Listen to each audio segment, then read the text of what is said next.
Hey, welcome everybody. It's Monday. This is Job Search Live. I'm Hannah Morgan. It is February 22nd. There are tons of birthdays today in my social network. So happy birthday to Miranda and, oh my gosh, all the other people that I've now forgotten. But happy birthday to everybody who's got a birthday today. Hey, Trisha, good to see you. Thanks for being here. Um, so I did an early morning conversation with Scott Hopper and his group in Westport, Connecticut. I think they're called Mondays at 7, but they really meet at 8 o'clock in the morning. And we talked about visual resume supplements, like how to get your word out there. So I've been posting a lot of stuff about that in my Twitter stream and on LinkedIn today. So if you didn't see that, go check them out. But we're here today to talk about Summary Sunday. And the topic and what sort of everything was around the topic of proving your value. And it's just so important for me to make sure that I let everybody know this, that you're not going to get hired because of your skills or your education or the keywords you use on your resume. That's not what people are going to hire you for. They're going to be hiring you because you've proven your value.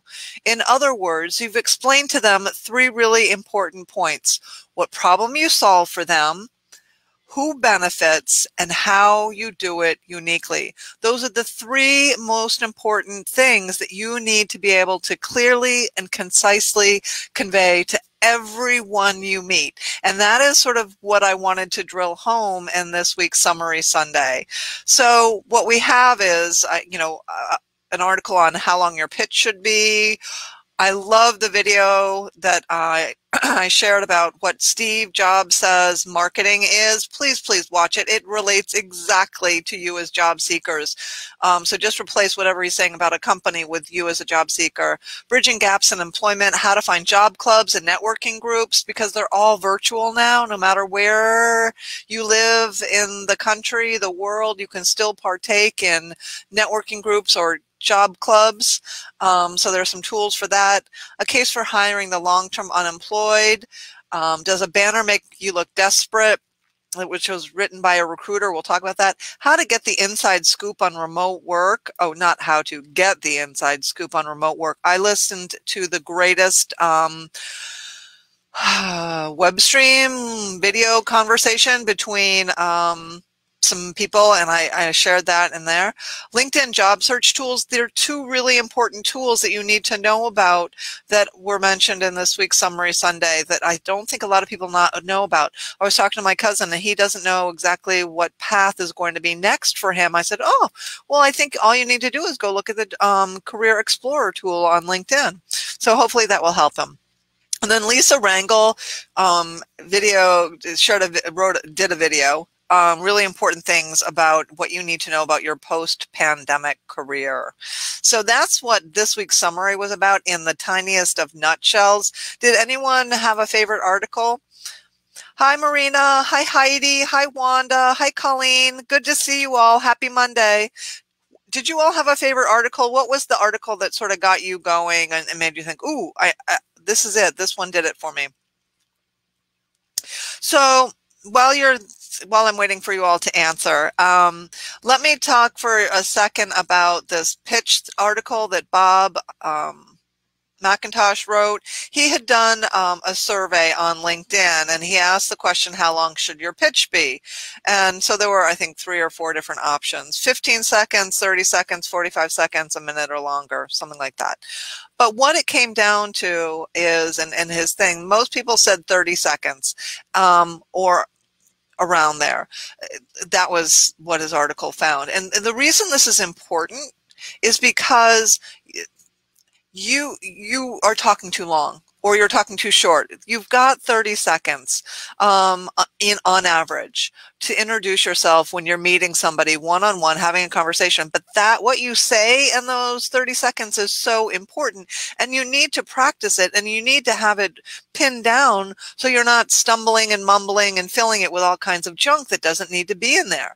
So please, please, please practice it. But I don't want you to sound like you're sounding, well, I don't want you to sound like it's something that you've memorized. You have to put emotion in it, take appropriate pauses, and still have it come in under 30 seconds.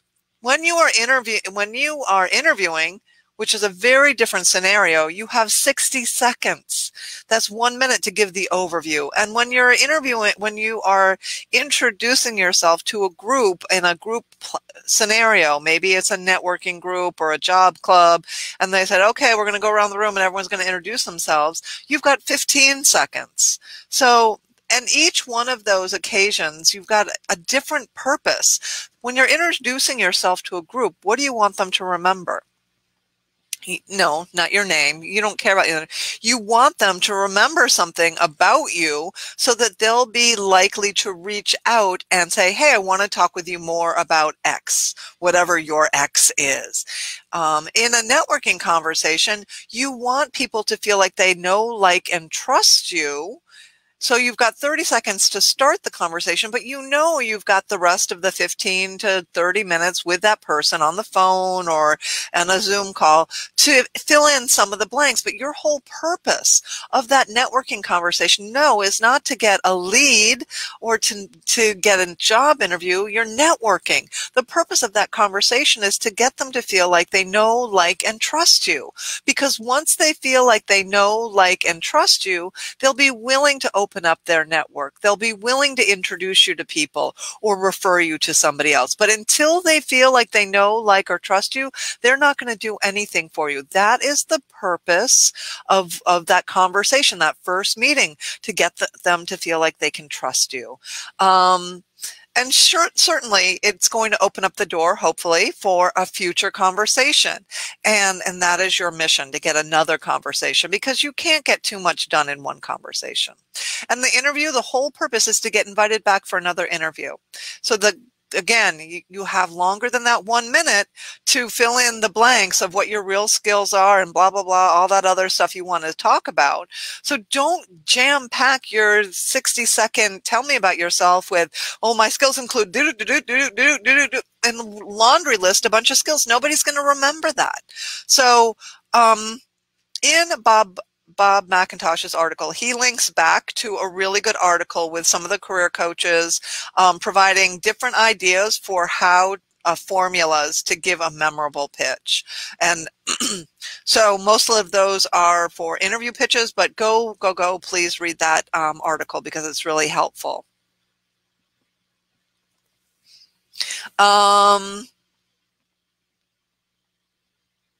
Yes, Wanda, study and know your part. Like, get into character. Absolutely. I love telling people that because it's not really comfortable. So the interview is 60 seconds.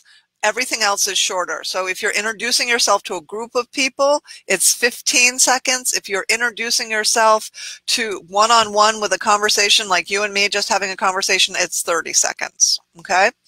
15, 30, 60. So thank you guys for sharing. The next article wasn't an article, it was a video, and it was a video of Steve Jobs talking about what marketing is. And I would play that for you, but that would not be the best use of our time.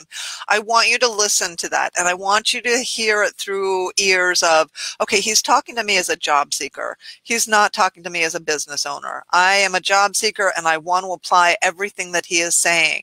Because if you think about Apple, they weren't competing against other people. They never have. They've never said, well, I'm better than the competition, because what Apple has always done is address the problems that technology people face. Why do we all love the iPhone? Because it's pretty to look at and it's easy to use.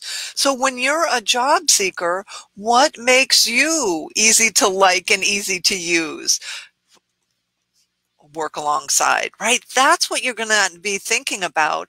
Don't be selling stuff that are the features of what you do, the laundry list of skills. Don't sell those. Sell the benefit to the user, the receiver. So that was a great video, and it's I don't know, it's not very long, so it's worth watching, and I hope that you'll take away an important message from that. And then Jeff Lipschultz is a recruiter, and he writes for Job Hunt. He wrote this great article about 5 options to bridge the unemployment gap, because one of the questions is in the back of a recruiter's mind or a hiring manager's mind is, well, what have you been doing since you lost your last job? That's the most common question. Even if they don't ask that question, they're thinking that. And for you to say, I've been looking for a job really hard and I've been doing that 40 hours a week is not the right answer. Talk about what you're doing to keep your skills fresh. Talk about what other projects you've taken on in the community. Talk about anything that you've done that is about your professional self-development or staying active. And this, if you know anybody who's been a stay-at-home parent, this is the same advice they need to hear before they've been a stay-at-home parent. I want you to be a stay-at-home parent, just like I want you to follow the COVID rules and stay home and don't interact with people. I want you to follow the rules. That doesn't mean that gives you permission to do nothing. Invest in yourself. So if you're a stay-at-home mom, I want you to tell all those stay-at-home moms that what are they doing to invest in themselves? How are they developing themselves professionally? What skills do they need to learn? What courses can they take online that are free? What activities are they involved in? I know taking care of kids is a full-time job, but there's still that little bit of time that they have. And if they want to make it easier for themselves to get a job when they are done being a stay-at-home parent, then they need to do working on themselves and activities. So I hope that that article was helpful.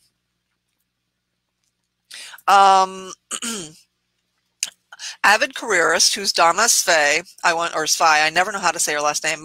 She and I are friends. We've been talking for a long time. She wrote about this great post about job clubs, the top habit of the most successful job seekers. And in it, she tells you how to find some of those job clubs, not only what's the benefit of job clubs, but how to find those job clubs on LinkedIn, because many of those meetings are publicly announced on LinkedIn. So she gives you a little secret hack on how to find them. But I also included 2 more lists. Sarah Johnson, the briefcase coach, has a list of national job search networking groups by state, and so does the landing expert, Alex Freund, networking groups by location. So both of those, all 3 of those tools together, if you're not part of a regular job search or job club meeting, then you need to know about those. If you don't get my newsletter, which I'm thinking most of you do, but in case you don't, I want to let you all know that on March 1st, which is Monday, at 1 o'clock, 1 to 2, I'm starting the Motivation Monday Job Search Accountability Team, and we're going to be meeting with Zoom. It's 1 hour once a week for those 5 weeks in March, Mondays from 1 to 2. It's $20 a meeting, $100 altogether. If that is something that you are interested in, you can go to my website and go to Motivation Monday Job Search Accountability Group, and you will find it. If you need that, just shoot me an email and I'll send it to you. It explains exactly how it all works. Hiring Trends is written by Suzanne Lucas, and she's known as Real Evil HR Lady on Twitter. She wrote this great article spelling out the benefits of why hiring the long-term unemployed is good for the whole economy. Couldn't agree more with what she said there.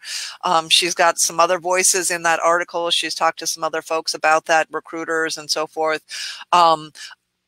Please go read that, because I think it will give you hope and optimism that even though the economy stinks and even though you're unemployed, there are reasons to hire you. And you may just use some of those reasons in your own brain to help you understand that, yes, I can do this, and this is why they need me. You may also be able to use that in your conversations with people. So please go read that article, because we all sometimes need justification about why people should hire us, right? And that spells it out, why the long-term unemployed are a great hiring investment. The next article I shared was by Amy Miller. She's a recruiter, a la recruiter, is her handle on Twitter. And she has been long been known for being sort of a straight shooter. She gets a lot of people calling her out on certain things, and she did for this article too. But she wrote an article called, "Does This Hiring Banner Make Me Look Desperate?" And you all have heard the arguments against using the green open to work banner because it might make you look desperate. Well, she spells out why this whole desperation argument is bunk. It's not true. If it is true, then you don't want to work for those people anyway. So if you want to better understand some of the arguments for using or not using the green open to new opportunities, hire me kind of thing, go read her article and read some of the things people are saying. It's very interesting. I think I told you, I said this in the very beginning, I watched a video chat conversation with Lars Schmidt, who is a mover and shaker in the HR world. He's long been one of those people I've been following. And he interviewed Darren Murph, who is the head of remote at GitLab. So if you don't know, GitLab is a technology company. They have been their company has been working 100% remote forever. And so his job is head of remote. That's his job title. And his job is to make sure that the systems and processes and communication and technology to be a highly productive remote team works well. So he does policy, procedure, all of that stuff. It's a great conversation, because what he really comes out and says is companies that are trying to do remote work now have no idea what they're doing, which is true, but they can't even really say that this is remote work, because it's not really remote work. They've got distributed teams, people working out of their house. They don't have a good infrastructure for working remotely and communicating well with their remote employees and just embracing the whole idea of remote work. It was a great conversation, and there are a couple of resources underneath the conversation if you want to look at, if you know a company that your friend or family member works for and they're like, yeah, we're all about embracing remote, some great resources from GitLab on what it really takes to be remote. Like, they have an HR manual that is open to all to edit, and anybody can see it at any time in their company. So, and it's always being revised and updated. So that's just one idea that, he said documenting the systems and processes so that all understand is something that has to happen.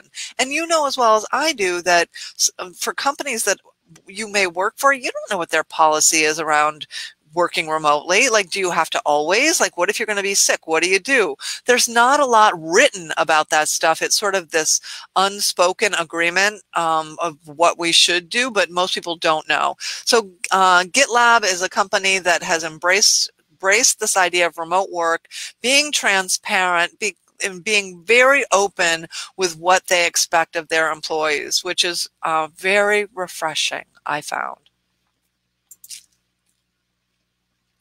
Okay, the next article, the next two tools are the two LinkedIn tools I want to make sure that you know about. One is the interview preparation tool, which is free. You pick the question that you want to be asked, and LinkedIn will pop it up on the screen. You can turn on your video camera, record it, and then LinkedIn's artificial intelligence will analyze your answer. it will be recorded, so you can also share it with a trusted friend or colleague and ask for their feedback too, or you can just watch it yourself. But what a great way to practice interviewing, right? I've been doing mock interviews for years with clients, but this is almost even better. I think I might make this a prereq before anybody comes to do a mock interview with me, is please go do the interview prep tool on LinkedIn and then come talk to me, because I think that if you nail it, and there's some sample answers too that are free to access by some of the top career coaches and respected authorities. So if you have not used the interview preparation tool, what are you waiting for? You should be practicing your interviewing today, well in advance of even having an interview scheduled, because I don't want you waiting until the last minute and trying to cram it all in. Training for an interview is like training for any kind of sporting event. You can't just get on the field and do it. You've got to practice. And the more you practice, the better you will be. And here's the other thing I'll tell you, 99%, I don't know what the number is, but the majority of people are not practicing their interviews. So if you do practice your interviews, you're going to wow the interviewer, because most people just get in there and wing it. And that's not good enough. This is a performance, as we talked about with giving your pitch. You need to own this and be in character and be the best version of yourself. Every word counts. So make sure that you use that interview prep tool. The other tool is the career exploration tool on LinkedIn. And the reason I shared this was because I was talking to my cousin, and he's been with one company since he graduated from college, and he's had a lot of different roles, but he doesn't know what to do next and what that might look like outside of his company. So I told him, hey, go try the Career Explorer tool. And I was playing around with it a little bit more. I've learned about it before, but it's so worth checking out. Will you please, even if you know what you're looking for, go put in the job that you're aspiring to do, and go look at the skills required and make sure that those skills are all in your LinkedIn profile. It's all based on LinkedIn data. So it's a great resource. It will show you job postings. It will even show you people in your network you can connect with who would be able to give you, that are in a similar field or have a similar title, right? How easy is that? Lisa Rangel's post-pandemic career management message, please go watch that video. It's short, but what she's spelling out is that when we're done with this COVID thing, there's a light at the end of the tunnel. Life will never go back to normal. We're in a very different world today, and what that means is we have to treat our career differently and how we, quote unquote, manage our career differently. Most of us are just sort of coasting through, not really sure what we want to do next and what we need to get there, but she builds a pretty solid argument about why we need to be way more purposeful in the skills we acquire, the jobs we take, how we perform on teams and things like that, based on some data. So it was a great short video. Couple different articles where I was mentioned. What's the big idea was a video that I did for the Boyer Management Group. So shout out to Hank for interviewing me on that. But how do I use personal connections for my job search was written by Job Hacker. And it's really, if you have a son or a daughter or a friend that you know that's in college, it's really written for somebody who is just getting into the career space that doesn't really have any knowledge of how to use their personal connections. But it's still a good read that's very how-to and very descriptive. And I've always been a huge fan of people on Twitter. So if you haven't, if you have a Twitter account and you haven't followed my 53 job seeker advocates yet, please do that. It's super simple to do. And what I love about lists on Twitter, again, only if you have Twitter. If you're not there yet, I don't really recommend that you try diving in. There's enough to manage with LinkedIn. But if you are on Twitter and you're just not feeling it, it's not doing enough for you, I think the secret, and I'll tell you my secret from the very beginning, is to create lists on Twitter. That way I put people in buckets or categories so I can find what I'm looking for. So I have a list of job seeker advocates. These are 53 people who only tweet information that helps job seekers, and it's almost all free information. I don't tweet anybody that is I don't put anybody on that list that's just promoting their own content or selling classes. That's not what you'll find there. One might sneak in, but for the most part, these are articles, information, helpful stuff that will help you job search better. The other lists, these are companies that I'm following. So I have a target list company. I have a list of recruiters that I follow, a list of people that are top for me, social media people. So you can create however many lists you want and add them. You can make your list private or you can make it public, so other people can follow that list. But it's just a great way to organize stuff on Twitter. Otherwise, you're just looking at your home feed, and that's determined by the algorithm, not by your preference. So I like Twitter and my Twitter list better than I like looking through LinkedIn. And LinkedIn, I can never find what I'm looking for. So I know you can train the algorithm. You have to comment on people that you want to continue seeing, but that's an ongoing process. So I don't have the time. I don't want to do that. I mean, I do, but too much work. So were there any questions, comments about this week's Summary Sunday that you wanted to dive deeper into?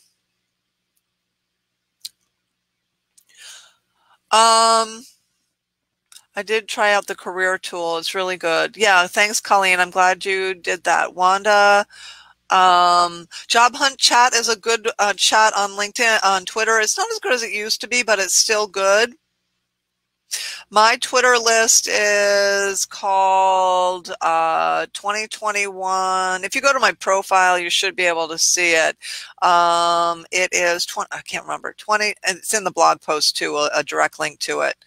2021 Job Search Advocates. That's the name of the list. Job Seeker Advocates.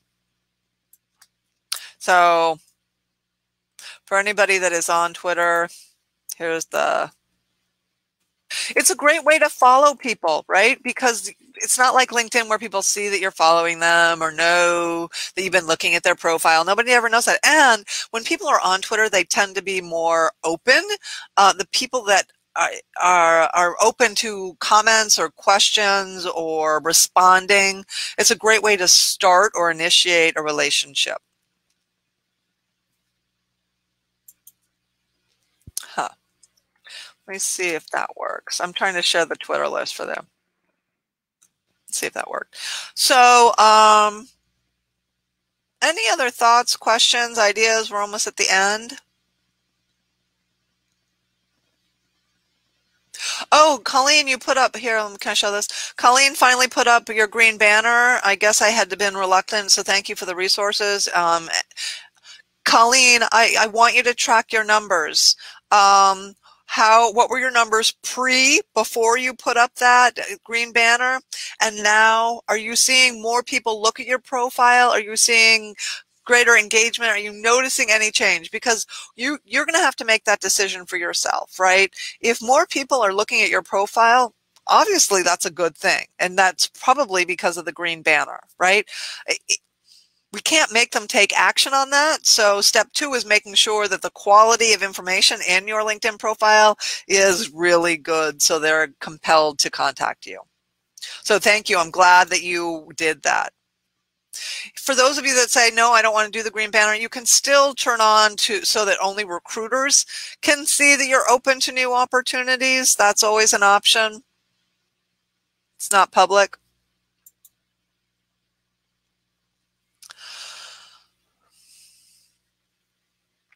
Okay, so Matt, I'm going to have to turn this on. Hold on. What do you think about following up with people who have viewed your profile but maybe have not have an open job? I think it's good to follow up and establish a relationship for future opportunities. Yes, Matt, absolutely. So LinkedIn is the only social media platform that tells you who's looked at your profile. Why are we not using that? I have the free version, so I only can see 5 people who've looked at my profile, right, at a time. If I were job seeking, I would send every single person that looks at my profile a message that says, hey, I noticed you looked at my profile. You'd have to look at their profile too and see if you have anything in common. But, are there any questions that I can answer for you, or would you like to connect on LinkedIn? right? Send them that message. They looked at your profile. There was clearly a reason they looked at your profile. So definitely, I would do that. I would use that information. If you don't know the person, got nothing to lose. Why were they looking at your profile? Inquiring minds want to know, right? So I would definitely reach out to every single person. I would. Well, I want to thank you all for being here on Monday. Cheers. Have a good week. Put in some time, block out your week this week so you know what you're going to be doing at different points of the day, every day. Definitely there's going to be free time in there. You need that free time, but chunk away at some of these items on your job search list and make it a great week. Yes, yes, yes, Nora, they do have a free course on Coursera on how to be a good remote worker. And I almost signed up for it. I bookmarked it. I think it would be great. Yeah, yeah, yeah, yeah, yeah. So thank you for that, Nora. Absolutely. We can all learn to be better remote workers, right? LinkedIn has one too, but because it's GitLab or GitHub, I always get them mixed up. I would definitely use theirs. Good. All right. Have a great week, everybody. I'll see ya.